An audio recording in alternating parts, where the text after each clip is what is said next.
سب سے پہلے جس نے کعبے میں خطبہ دیا ابو بکر، سب سے پہلے جو مومن کہلایا ابو بکر، سب سے پہلے جو صحابی کہلایا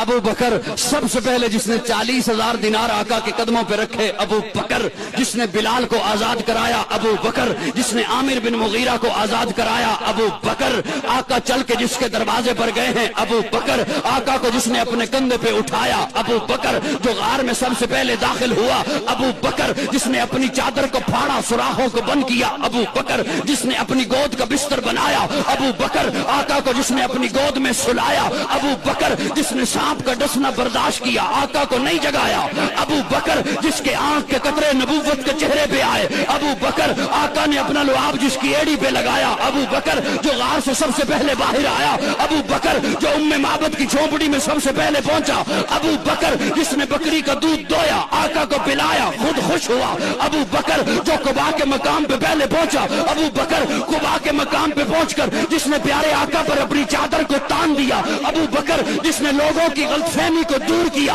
خادم کون ہے مخدوم کون ہے ابو بکر، جس نے قباء کی پہلی اینٹ رکھی ابو بکر، جس نے مسجد نبوی کی پہلی اینٹ رکھی ابو بکر، جس نے ریاض الجنہ کا ٹکڑا خرید کر کے دیا ابو بکر، قرآن نے جسے ثانی اسنین کہا ابو بکر، قرآن نے جسے یقول لصاحبہ ہی کہا ابو بکر، قرآن نے جسے والذی جاء بالصدق وصدق بہ کہا ابو بکر، قرآن نے جسے اولئک صادقون کہا ابو بکر، جو بدر میں آقا کے ساتھ آیا ابو بکر، بدر کے میدان میں آقا کو جس نے سجدے کی حالت میں گلے لگایا ابو بکر، جس نے صلح حدیبیہ کا مشورہ دیا ابو بکر، جس نے عثمان کو روانہ کرایا ابو بکر، آقا کی زندگی میں جس نے مصلی پر نمازیں پڑھائی ہیں ابو بکر، جس نے منکرین زکات کا خاتمہ کیا ابو بکر، آقا کی وفات کے بعد جس نے امت کے ایمان کو سنبھالا ابو بکر، آقا نے فرمایا جنت کے 8 دروازے جسے اپنی طرف بلائیں گے ابو بکر